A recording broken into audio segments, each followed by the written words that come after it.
Greetings, it's Jared with Omnivore Blade Works, and I'm sorry for the mess on my workbench, but that's the way it goes. This is the Murder Tactical Gladius. This one is 5160. It's just the one of one in this particular material until further notice. It has a Elite Series Smoke Cerakote and green micarta scales, and it has a sheath that I've been working on, which is designed primarily to be worn behind the back. This little sketch my dad did to try to help out with the design process. You can see this is the sheath and this little dotted line behind the back, and then this is a buckle which goes onto the right hip in the front, or sort of the side, and this is a buckle that goes onto the left hip, and then one goes over your shoulder. If you're right-handed, it would go over your left shoulder. If you're left-handed, it would go over your right shoulder. So you can draw behind your back with the handle down. The sheath has slots cut in it on these standoff features so that, well, this 1-inch webbing would go through there, but I've got, for an example, this 1/2-inch webbing, and instead of trying to fasten the strap to the sheath permanently with a Chicago screw or something, I just figure I can use these strap sliders so that when you tug on one side, it's hard to pull it, and then the other side the same way. And I believe that with the 1-inch strap it'll have even more friction, and so once you get it adjusted it won't move. I need to do some more research and see if there's a better way to do this, but I'm pretty sure this is all I can do for now.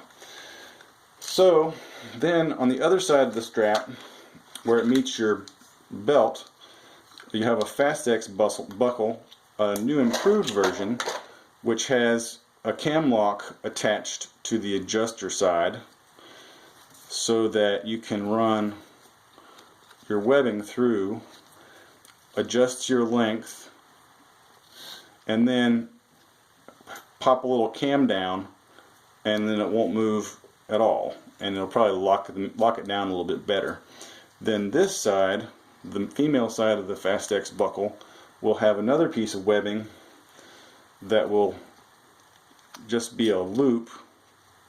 Actually, it'll be a double loop, so it'll be stitched with a lap joint like so, and then also a lap joint, or a simple joint here to keep the thing from flopping up and down, and then you'll just thread this through your belt. So this will just be a simple female kydex that you can weave through your belt, and I'll probably set it up for a 1.5-inch belt, and then if you want a special order for a 2-inch, then that would be something that I could sew up once I get my sewing machine.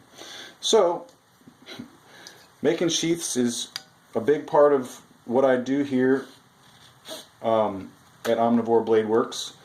Designing the knives and making them is only half the battle, because what good is a sword unless you can carry it?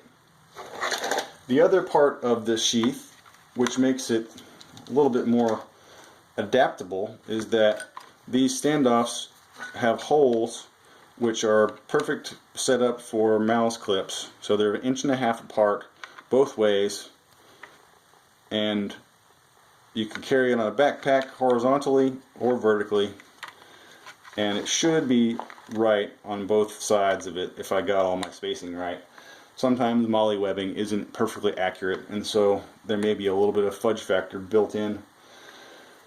I'm hoping to move towards the open front sheath design on a lot of the blades on the next batch.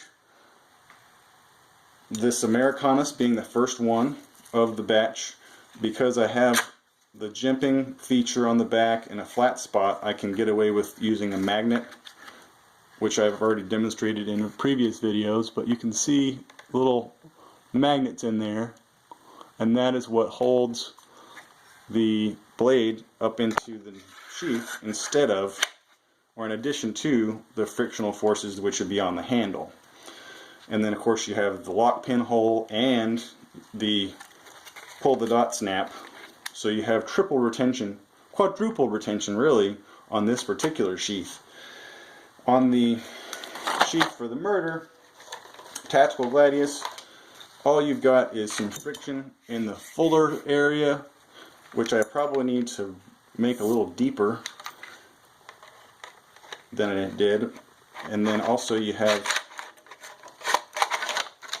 just a little bit of friction up here on the handle, and then the lock pin, and then thumb snap, which will go around this side from the front and then button into a pull the dot snap.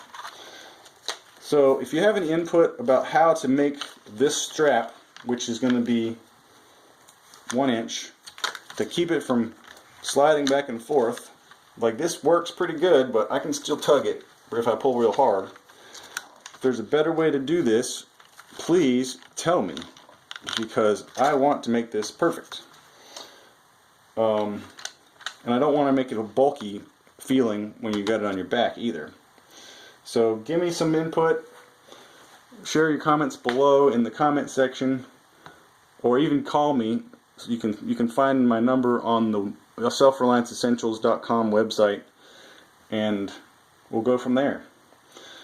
Thanks for watching, and hopefully the next time I make a video, this workspace won't be so ugly and cluttered.